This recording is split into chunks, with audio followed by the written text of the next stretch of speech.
નમસ્કાર મિત્રો, 11th પ્રકરણ 5 દ્રવ્ય અવસ્થા, જેની અંદર આજે દ્રવ્યની આપણે પ્રવાહી અવસ્થા એના અંગે આપણે ચર્ચા કરવા જઈ રહ્યા છીએ.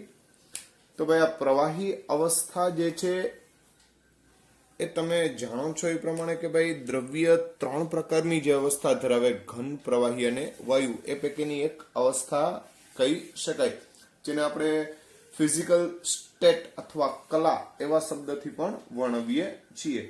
કલા એટલે અવસ્થા. તો ભાઈ અહીંયા પ્રવાહી કલા એવો શબ્દ પણ કહેવાય, પ્રવાહી કલા અથવા લિક્વિડ સ્ટેટ. તો ભાઈ કલા અથવા અવસ્થા આંતર આણ્વીય આકર્ષણ બળને આભારી છે. બરાબર છે. હવે આપણે જાણીએ છીએ ઘન કરતા પ્રવાહી કરતા વાયુમાં આંતર આણ્વીય આકર્ષણ બળ ઘટે છે. એટલે આ ઘટતો ક્રમ થયો. એનો મતલબ એમ થયો કે પ્રવાહીમાં આંતર આણ્વીય આકર્ષણ બળ આ ઘન અને વાયુના મધ્યમાં આવેલું હોય એમ કહી શકાય. એટલે કે પ્રવાહીમાં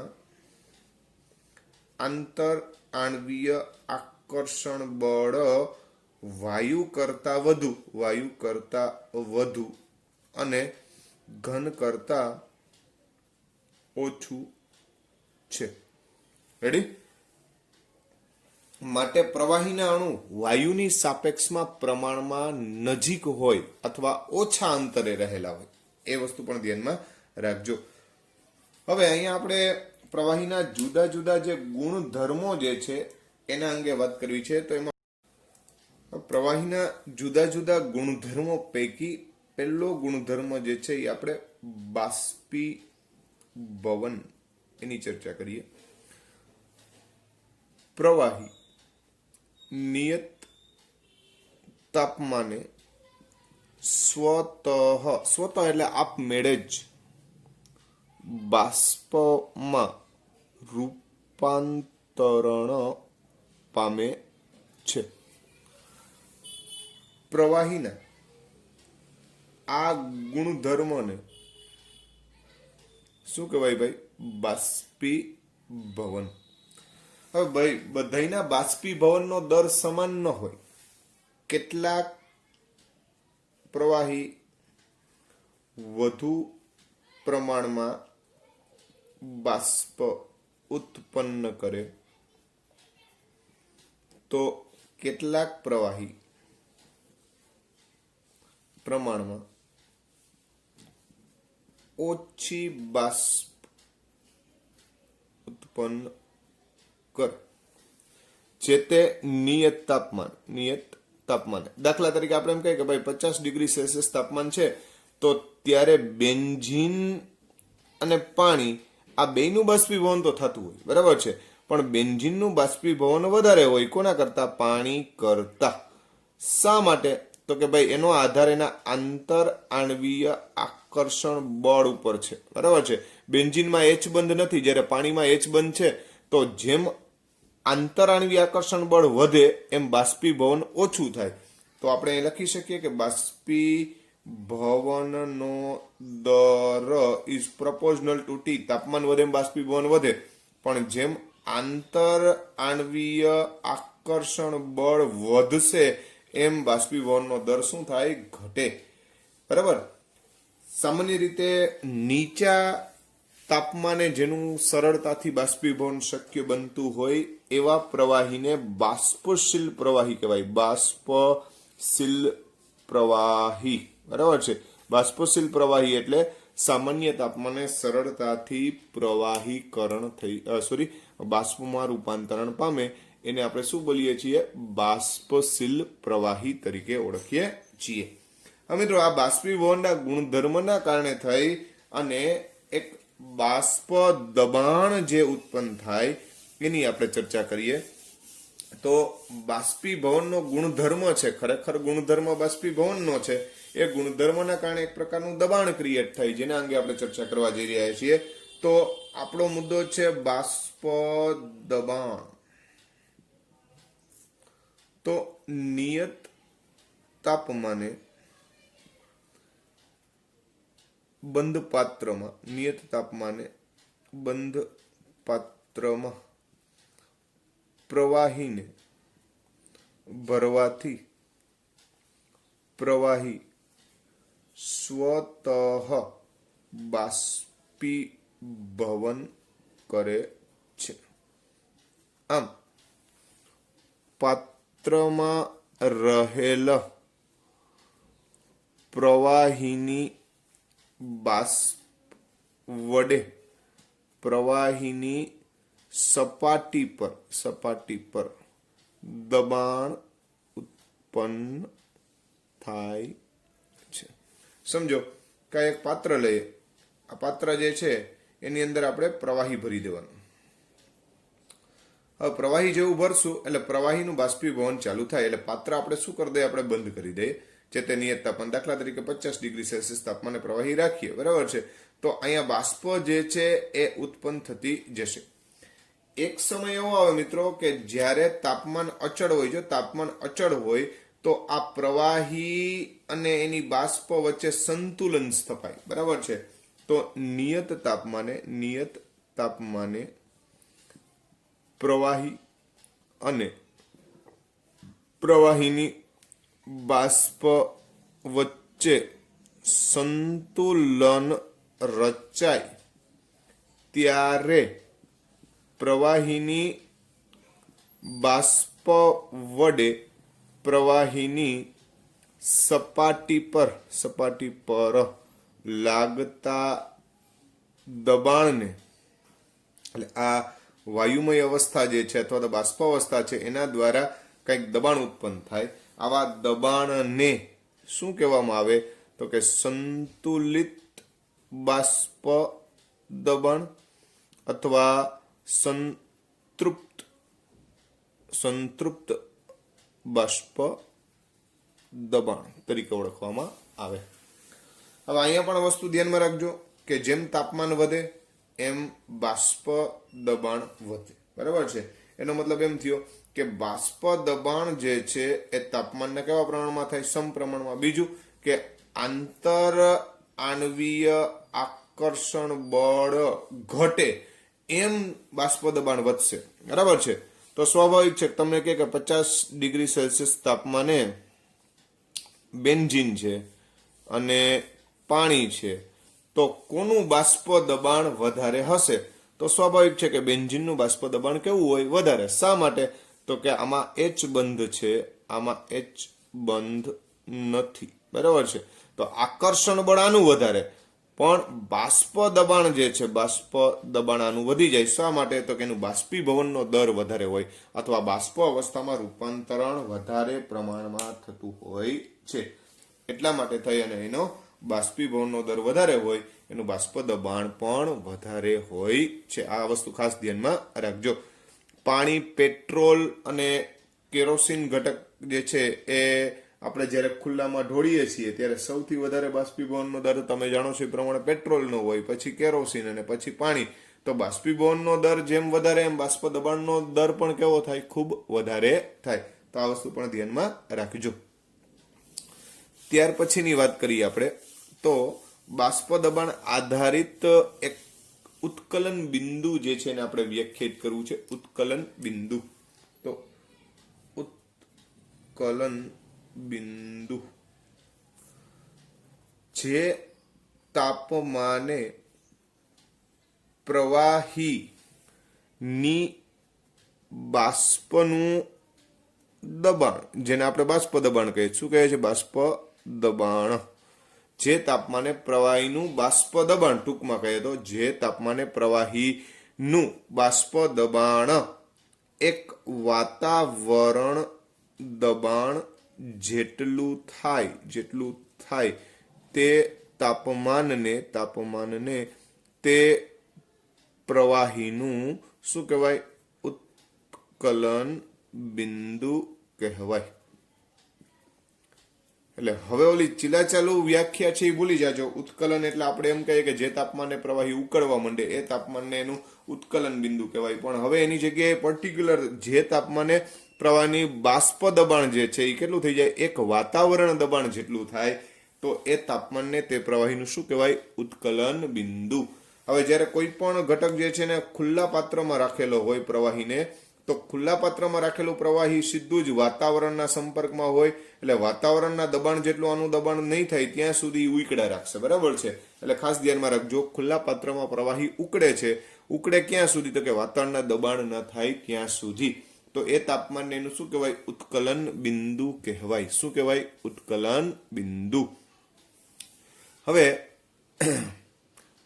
અહીંયા એક પરિકલ્પના ખાસ ધ્યાન રાખજો, એક વાતાવરણ બરાબર 1.013 બાર, એટલે દબાણના બે એકમ વાતાવરણ અને બારનો આ સંબંધ છે. તો વાતાવરણ છે એ દબાણ મોટું કહેવાય, વાતાવરણ દબાણ 12 એકમ કરતા, 12 એકમ કરતા, એટલે દબાણના એકમ 12 કરતા તેનું મૂલ્ય વધુ છે. આથી સામાન્ય ઉત્કલન બિંદુ કે જે એક વાતાવરણ દબાણે નક્કી થાય એનું મૂલ્ય હંમેશા, ફરીથી બોલું છું, આથી સામાન્ય ઉત્કલન બિંદુ કે જે ક્યારે નક્કી થાય, એક વાતાવરણ દબાણે, તેનું મૂલ્ય પ્રમાણિત ઉત્કલન બિંદુ કે જે એક બાર દબાણે માપવામાં આવે તેનાથી હંમેશા વધુ હોય છે. એનો અર્થ એવો થયો ને કે સામાન્ય ઉત્કલન બિંદુ ઇઝ ઓલવેઝ ગ્રેટર ધેન પ્રમાણિત ઉત્કલન બિંદુ. દાખલા તરીકે પાણી માટે એક વાતાવરણ દબાણે પાણીનું ઉત્કલન બિંદુ જે છે, ઉત્કલન બિંદુ એ 100 ડિગ્રી સેલ્સિયસ લઈએ છીએ, પણ આ જ વસ્તુ એક બાર દબાણે લેવામાં આવે તો ઉત્કલન બિંદુનું મૂલ્ય 100 કરતા ઓછું હોય. બહુ ઝાઝો ફેર નથી, પણ ફેર તો છે જ, અને એ છે 99.6 ડિગ્રી સેલ્સિયસ, બરાબર છે. તો આ 100 ડિગ્રી જે છે એ ખરેખર એનું શું કહેવાય, તો કે સામાન્ય ઉત્કલન બિંદુ.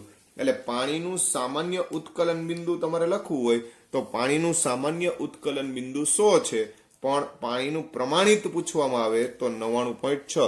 તો પાણીનું સામાન્ય ઉત્કલન બિંદુ બરાબર 100 ડિગ્રી સેલ્સિયસ. પછી કેલ્વિનમાં લખવું હોય તો 273.15 અથવા 273 જે છે એ એડ કરી દો, એટલે તમને ખ્યાલ આવી જાય. અને પ્રમાણિત ઉત્કલન બિંદુ કોનું, પાણીનું, કેટલું છે, 99.6 ડિગ્રી સેલ્સિયસ જેટલું ગણવામાં આવે છે. તો ભાઈ આ વાત થઈ ઉત્કલન બિંદુના સંદર્ભમાં. હવે તમે ઉત્કલનની વ્યાખ્યા બરાબર જુઓ તો જે તાપમાને પ્રવાહીનું બાષ્પ દબાણ જે છે એ કેટલું થાય, તો કે એક વાતાવરણ જેટલું. તો મિત્રો આ જે કંઈ પણ ઘટના જે છે એ વ્યાખ્યાયિત કરી છે આપણે કે આ 100 ડિગ્રી સેલ્સિયસ કહે પાણીનું, તો પાણીનું 100 ડિગ્રી સેલ્સિયસ તાપમાન ક્યારે, જ્યારે એક વાતાવરણ દબાણ હોય ત્યારે. તો સામાન્ય રીતે તમને ખબર છે કે દરિયા સપાટીએ વાતાવરણનું દબાણ આપણે એક વાતાવરણ દબાણ તરીકે લઈએ છીએ. હવે આ દરિયા સપાટી છે, બરાબર છે. બાજુમાં આપણે એક પર્વત બતાવી દઈએ. તો પર્વત જે છે એ તમે જાણો છો કે ભાઈ આ પર્વતની ટોચ લઈ કે અહીંયા કોઈ વ્યક્તિ ગયો અને ત્યાં માની લ્યો કે આપણે પાણી ઉકાળવું છે, ચાલો અહીંયા આપણે પાણી ઉકાળવાની વાત હાલે છે, બરાબર છે. તો દરિયા સપાટીથી ઊંચાઈએ જઈએ, દરિયા સપાટીથી ઊંચાઈએ જતા શું થશે ભાઈ, દરિયા સપાટીથી જેમ આપણે ઉપર તરફ જઈએ તેમ વાતાવરણ દબાણ ઘટે છે, બરાબર ને. વાતાવરણનું જે દબાણ હોય શું થાય, ઘટે. અને જો વાતાવરણનું દબાણ ઘટે તો પ્રવાહીનું ઉત્કલન બિંદુ નીચું થાય, બરાબર છે. માટે પર્વત પર પાણી 100 ડિગ્રી સેલ્સિયસ કરતા નીચા તાપમાને ઉકળે. ખાસ ધ્યાનમાં રાખજો. શું કીધું ભાઈ? પર્વત પર પાણી જે છે એ કેટલું કીધું? 100 ડિગ્રી સેલ્સિયસ કરતા નીચા તાપમાને ઉકળે છે. એનું કારણ શું? તો કે વાતાવરણનું દબાણ ઘટી ગયું. જેમ વાતાવરણનું દબાણ જે છે એ ઘટશે એમ શું થશે? તો કે નીચા તાપમાને એ પ્રવાહી ઉકળવા માંડે. બરાબર છે. આના કરતા ઉલટું પ્રેશર કુકરમાં પ્રવાહીની બાષ્પ વડે દબાણ શું થાય? દબાણ વધે છે. માટે પ્રવાહીનું શું થાય? તો કે ઉત્કલન બિંદુ વધે છે, જે ખોરાક રાંધવામાં સુગમતા અથવા સરળતા કરે છે. તો ભાઈ અહીંયા તાપમાન ઉપર આધારિત તો છે જ, સાથે સાથે દબાણ પણ અતિ મહત્વનું છે. તો જેમ તમે ઊંચાઈએ જાઓ, એટલે કે આ દરિયા સપાટી કરતા ઊંચાઈએ ગયા, ઊંચાઈ પર ઉત્કલન બિંદુ શું થાય? તો કે ઘટે. પણ સામે જેમ ઊંડાઈમાં જાઓ, બરાબર છે, એટલે દરિયાની અંદર તરફ જાઓ, એમ શું થાય? તો કે એમ દબાણ જે છે એ વધે. દબાણ વધે એના કારણે થઈ અને ઉત્કલન બિંદુ શું થાય? વધે. બરાબર છે. એટલે જેમ ઊંડાઈએ જાઓ એમ પાછું ઊંચા તાપમાને જે તે ઘટકને ઉકાળવો પડે. એથી નીચા તાપમાને ઉકાળો તો ચાલે નહીં. એટલે આ બે ઘટના જે છે એ ખાસ ધ્યાનમાં રાખજો. આના આધારિત આપણે ક્વેશ્ચનો જે છે એ પૂછી શકે. તો આ જે કંઈ પણ ચર્ચા જે છે એ કોને અનુલક્ષીને થઈ? તો કે ભાઈ બાષ્પ દબાણને અનુલક્ષીને આપણી ઘટનાઓ જે છે આપણે સમજી શકીએ. તો આ પ્રકારની બાષ્પ દબાણ જે છે એ ટોપિક આપણે સમજી શકીએ. ત્યાર પછી ચર્ચા કરવી છે આપણે પૃષ્ઠતાણ. કોના વિશે વાત કરવી છે? પૃષ્ઠતાણ. એ પણ પ્રવાહી અવસ્થા માટેનો એક મહત્વનો મુદ્દો જે છે, તો એના વિશે આપણે વાત કરીએ. તો પૃષ્ઠતાણ. તો ભાઈ પ્રવાહી જે છે એ પૃષ્ઠતાણ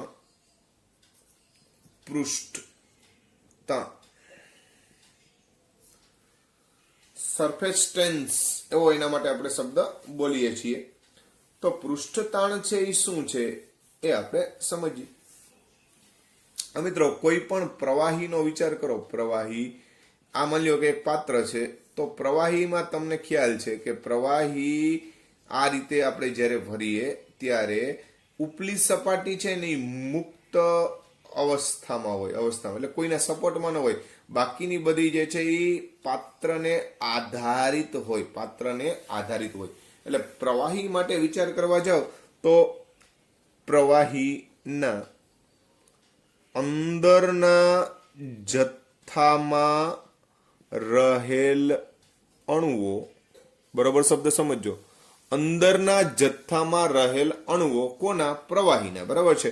તો પ્રવાહીના અંદરના જથ્થામાં રહેલા અણુઓ બધી જ દિશામાં અન્ય અણુઓ વડે આકર્ષણ પામી, શું પામે? આકર્ષણ. બરાબર છે. તો બધા જ અણુઓ અન્ય અણુઓ વડે આકર્ષણ પામી અને સંતુલિત બળો ઉત્પન્ન કર. સમજાવું તમને. દાખલા તરીકે બરોબર વિચારજો કે અહીંયા જે કોઈ પણ અણુ છે, તો એની આ બાજુનો અણુ, આ બાજુનો અણુ, આ બાજુનો અને આ બાજુનો બધા જ અણુઓ બધી જ બાજુ સમાનપણે આકર્ષણ બળ લગાડતા હોય. બરાબર છે. માટે આવા સંતુલિત બળો ઉત્પન્ન થતા હોય. આથી અંદરના અણુમાં તણાવ હોતો નથી. પરંતુ સપાટી ઉપરના અણુનો વિચાર કરો. બરાબર છે. તો તમને ખ્યાલ છે કે સપાટી ઉપરના કોઈ પણ અણુની વાત કરવા જાય તો માની લો કે આ સપાટી ઉપરનો અણુ છે, તો એને આ બાજુ અને આ બાજુ આકર્ષણ લાગે, નીચે તરફ આકર્ષણ લાગે, પણ ઉપર તરફ કોઈ આકર્ષણ લાગતું નથી. ખાસ ધ્યાનમાં રાખજો. તો સપાટી પરના પ્રવાહીના અણુઓને અસંતુલિત બળો લાગુ પડે છે. આથી એક પ્રકારનો તણાવ પૃષ્ઠ એટલે ઉપલી સપાટી, પૃષ્ઠ પર રચાય. જેને શું કહેવાય? ખરેખર જે તણાવ જે છે જેને શું કહેવાય? પૃષ્ઠ તાણ કહેવાય. એને શું કહેવાય?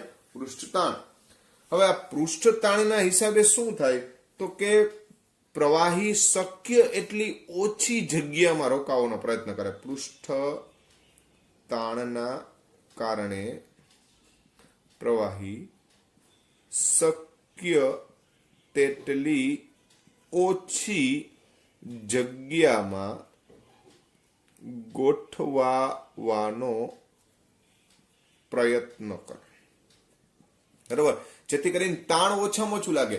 તાણ એટલે એક પ્રકારનું બળ છે મિત્રો, અને બળ જે છે એ જો લાગતું હોય અસંતુલિત હોય, સંતુલિત હોય તો કોઈ પ્રશ્ન નથી, પણ જ્યાં સુધી અસંતુલિત બળો લાગી રાખવાના છે ત્યાં સુધી આ પ્રકારની ઘટનાઓ જોવા મળશે. એટલે અસંતુલિત બળો જે છે એ ન લાગે એ માટે થઈ અને શક્ય એટલી ઓછી જગ્યામાં ગોઠવવા માટે પ્રયત્ન કરે. કોણ? પ્રવાહી. ખ્યાલ આવે છે? હવે આ પૃષ્ઠતાણને આપણે જો વ્યાખ્યાયિત કરવો હોય તો આપણે આવી રીતે કહી શકીએ કે આ પૃષ્ઠતાણની આપણે આ રીતે વ્યાખ્યા રજૂ કરીએ. આપણે પૃષ્ઠતાણ માટે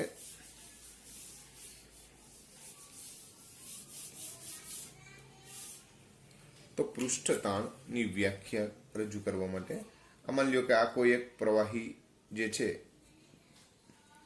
હવે અહીંયા આપણે એકમ લંબાઈની એક રેખાને કલ્પના કરી લઈએ, એટલે કલ્પિત એકમ લંબાઈની એક રેખા વિચારી લઈએ. આ સપાટી ઉપર આ એક રેખા છે, બરાબર છે? તો પૃષ્ઠતાણની વ્યાખ્યા કંઈક આ રીતે આપી શકીએ કે પ્રવાહીની સપાટી પર કલ્પિત એકમ લંબાઈની રેખા પરના અણુઓને રેખાની બીજી બાજુ પરના અણુઓ વડે આ રેખાને લંબરૂપે અને પાત્રની સપાટીને સમાંતરે એક બળ લાગે છે. લાગતા બળને અથવા તાણને શું કહેવાય? પૃષ્ઠતાણ કહેવાય. પૃષ્ઠતાણ એટલે શું કીધું ભાઈ? આપણે આ સપાટી ઉપર કલ્પિત રેખા વિચારીએ. હવે આના જે કંઈ પણ અણુઓ છે વિચારીએ તો એને આ રીતે એક પ્રકારનું આકર્ષણ બળ નીચે તરફ લાગશે, કેમ કે જથ્થો નીચે છે એટલે નીચે તરફ એને ખેંચવા પ્રયત્ન કરશે. બરાબર? તો રેખા પરના અણુઓને રેખાની બીજી બાજુના અણુઓ વડે રેખાને લંબરૂપે, એટલે રેખાને કેવી રીતે કહેવાય? લંબરૂપે. અને આ જે સપાટી જે છે એને સમાંતરે કહેવાય. બરાબર છે? એક બળ લાગે છે જેને શું કહેવાય? પૃષ્ઠતાણ કહેવામાં આવે છે, અથવા સરફેસ ટેન્સ તરીકે એને આપણે ઓળખી શકીએ. તો ભાઈ આ પ્રકારનું જે તાણ જે છે એને આપણે શું કીધું? પૃષ્ઠતાણ. પૃષ્ઠતાણને આપણે ગેમા દ્વારા રજૂ કરવામાં આવે. ગેમા. બરાબર છે? એટલે પૃષ્ઠતાણ જે છે એને આપણે ગેમા કહીએ છીએ. શું કહીએ છીએ? ગેમા. અને પૃષ્ઠતાણનો જે એકમ જે છે, એટલે કે ખાસ કરીને એસઆઈ એકમની જો વાત કરવા જાય તો ન્યૂટન પ્રતિ મીટર કહી શકાય. કેમ કે અહીંયા પૃષ્ઠતાણ એટલે લાગતું બળ છે અને આ એકમ લંબાઈની રેખા જે છે એને અનુરૂપ થાય. જેમ અંતર વધારે એમ શું થાય? તો કે જેમ ટૂંકમાં સપાટી વધુ એમ તાણ જે છે એ વધારે, અથવા ફોર્સ છે એ વધારે છે. તો પૃષ્ઠ ઉર્જા વધી જાય એમ પણ કહેવાય. રેડી? તો જેમ સપાટી ઓછામાં ઓછી હોય એમ તાણ ઓછું લાગે.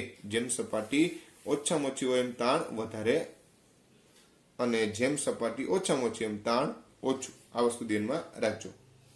બીજી વાત કે પૃષ્ઠ સપાટીના કારણે થઈ એટલે પૃષ્ઠ તાણના કારણે થઈ અને જો ગોળ આકારનો વિચાર કરવામાં એટલે કે ગોળાકાર સ્થિતિમાં પૃષ્ઠ તાણ સૌથી ઓછી માત્રામાં લાગે. સૌથી ઓછી માત્રામાં ક્યારે લાગે તો કે ગોળાકાર સ્થિતિમાં. કઈ સ્થિતિમાં? ગોળાકાર.